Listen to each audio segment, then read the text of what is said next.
Leviticus 5.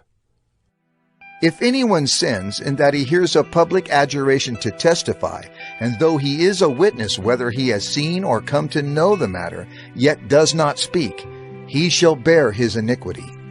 Or if anyone touches an unclean thing, whether a carcass of an unclean wild animal, or a carcass of unclean livestock, or a carcass of unclean swarming things, and it is hidden from him, and he has become unclean, and he realizes his guilt, or if he touches human uncleanness, of whatever sort the uncleanness may be with which one becomes unclean, and it is hidden from him, when he comes to know it and realizes his guilt, or if anyone utters with his lips a rash oath to do evil or to do good, any sort of rash oath that people swear, and it is hidden from him, when he comes to know it and he realizes his guilt in any of these, when he realizes his guilt in any of these and confesses the sin he has committed, he shall bring to the Lord as his compensation for the sin that he has committed a female from the flock, a lamb or a goat for a sin offering, and the priest shall make atonement for him for his sin.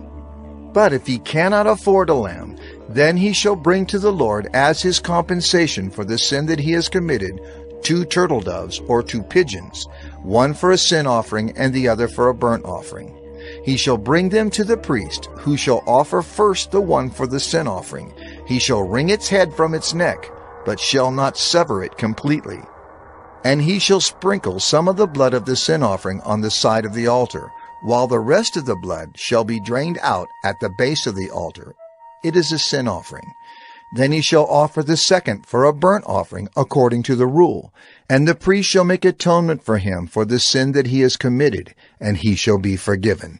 But if he cannot afford 2 turtle doves or 2 pigeons, then he shall bring as his offering for the sin that he has committed 1/10 of an ephah of fine flour for a sin offering. He shall put no oil on it, and shall put no frankincense on it, for it is a sin offering. And he shall bring it to the priest, and the priest shall take a handful of it as its memorial portion, and burn this on the altar on the Lord's food offerings. It is a sin offering. Thus the priest shall make atonement for him for the sin which he has committed in any one of these things, and he shall be forgiven. And the remainder shall be for the priest, as in the grain offering. The Lord spoke to Moses, saying, If anyone commits a breach of faith, and sins unintentionally in any of the holy things of the Lord, he shall bring to the Lord as his compensation a ram without blemish out of the flock, valued in silver shekels, according to the shekel of the sanctuary for a guilt offering. He shall also make restitution for what he has done amiss in the holy thing, and shall add 1/5 to it, and give it to the priest, and the priest shall make atonement for him with the ram of the guilt offering, and he shall be forgiven.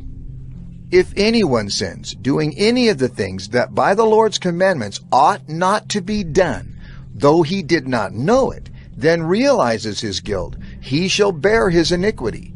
He shall bring to the priest a ram without blemish out of the flock, or its equivalent for a guilt offering, and the priest shall make atonement for him for the mistake that he made unintentionally, and he shall be forgiven. It is a guilt offering. He has indeed incurred guilt before the Lord. Leviticus 5. If anyone sins